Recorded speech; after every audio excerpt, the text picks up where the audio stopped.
All right, go for it. Good afternoon, good morning, good evening, wherever the hell in the world you are. It's the one, the only Senor Silverback back, and he's late, and I apologize.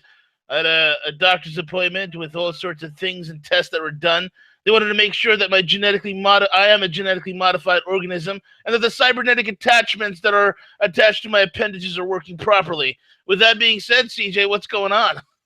Hey, V, doing great. It's Friday. A lot of things going on in the news. We got some exciting shows that are getting ready to, get released, go live. 3 new scheduled regular broadcasts. So keep tuned in here to Rogue Money. Hell yeah.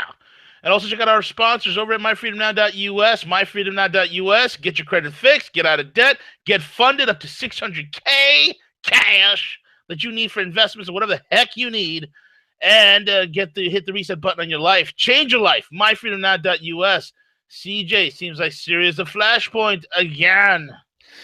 Yeah, I'm just thankful that, cool heads prevail. And, with this, a lot of misinformation coming out yesterday with this attack. There was speculation at one point that it was the Turkish forces, or I'm sorry, the Jordanian forces that conducted the strikes for the U.S. Everyone trying to figure out, what was happening. So a lot of different reports coming out. But V, what it appears to be was that these were were the Iraqi militia, if you will, that were kind of helping in Syria, that were simply trying to evacuate, get out of the area. Apparently, U.S. forces did a couple of flybys to kind of warn them. It was in an area where U.S. forces conduct a lot of the training, quote unquote training, if you will. And then after they didn't stop, they continued is when they were launched against it. So I haven't seen any release from the State Department at this point. But it appears that I don't think that Russia or Syria is going to do any type of retaliation, because I think it was one of those things that the danger that you're running into with Syria is that there's a lot of players in that area, a lot of people moving around, trying to navigate places. So it was an unfortunate circumstance, but I don't think this is going to mount to some of the hype that you're seeing in the media right now regarding this strike. Absolutely, man. I totally agree with that. I think this whole entire thing with Syria, it's a done deal. We're just waiting for the deep state to finally die, and they're in the process of dying. And with that, Syria will be locked up, stabilized, good to go, brought back into the world as a functioning country and not a failed state, which is the hallmark of wherever you see these deep state characters, wherever you see them go out. With that being said, Brazil is in a bloodbath. What is going on, man? It is going nuts over there. Michael Temer, the CIA asset, he is literally bringing the country to its knees.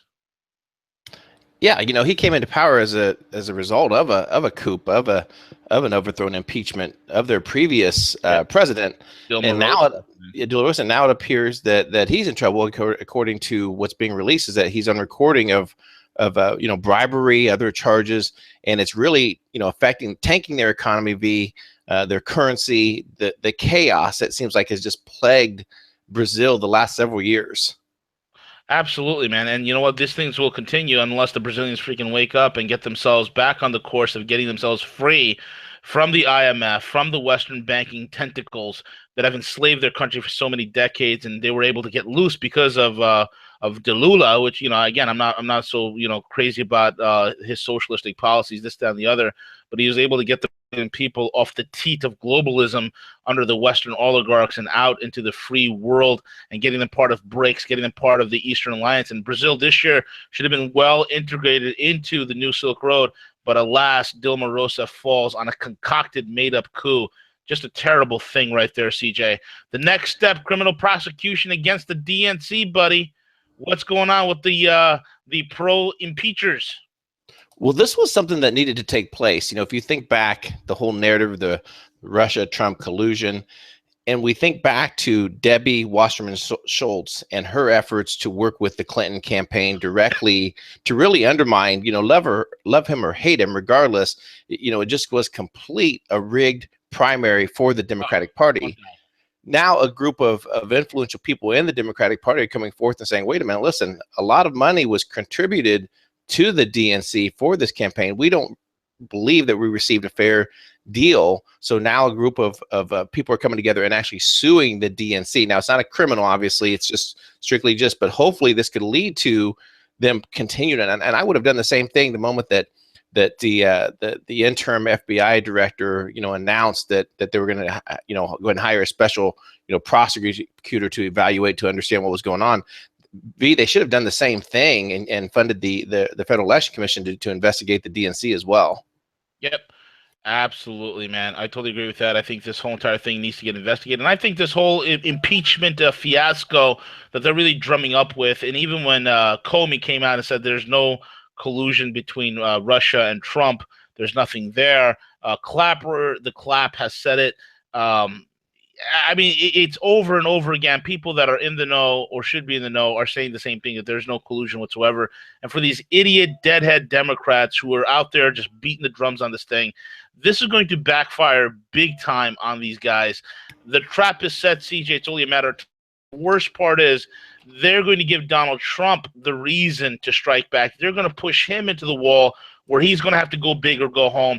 And knowing Trump, that he plays for keeps, that he plays for all the marbles, these sycophant criminals, these lackeys who are absolutely, just totally used to just either having their way because they're so criminally minded, they're so servile, they're about to find out what a brutal, ruthless businessman can do. I think Trump's going to go big, and he's going to hit it. These guys are falling for it, CJ.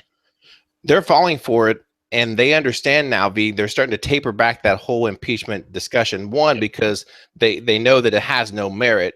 And two, they saw what specifically what it did to the markets. That whole, when they started escalating, the whole impeachment talk occurred, I think the market plunged, by 350 points, something like that, 350 points. So I think that the powers that be said, listen, you've got to, calm down a little bit. There's still a lot of work to do this, but you're right. I think it's going to come right back at them, and hopefully Trump makes the right decision as far as a new FBI director. I've read a couple of times the name floating around that I'm not happy about, because I think Joe Sleepy Joe Lieberman. He can't make up his mind if he's a Democrat or Republican or whatever. I don't know what I am, CJ. I'm just sleepy all the time. I'm Joe Lieberman, and I'm sleepy.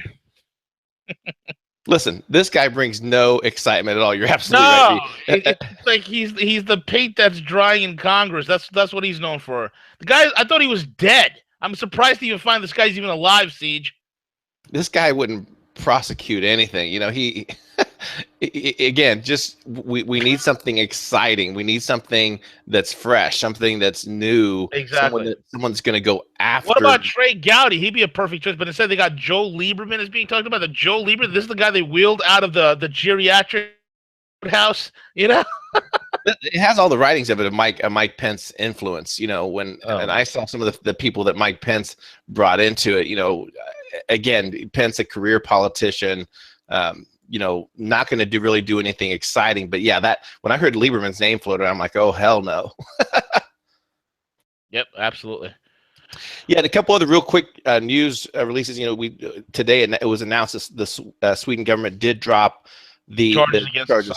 Yeah, for the rape, which we all knew was crap to begin with. So now the question is now does he leave the Ecuadorian embassy that he's currently housed in? Yep, the Ecuadorian one.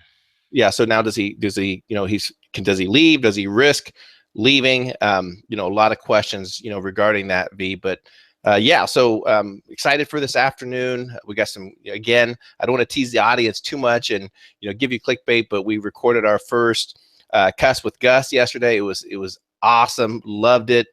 This afternoon, we're going to have W joining us at 4 p.m. Eastern Standard Time. Got another interview we're released. So really exciting things. I know our listeners are going to love these shows that are coming out, V. Absolutely. And with that being said, guys, check us out later. We're going to have our show on at 4 o'clock. We'll be ready to rock and roll. And stay tuned right here. We're over and out. Take it away, CJ.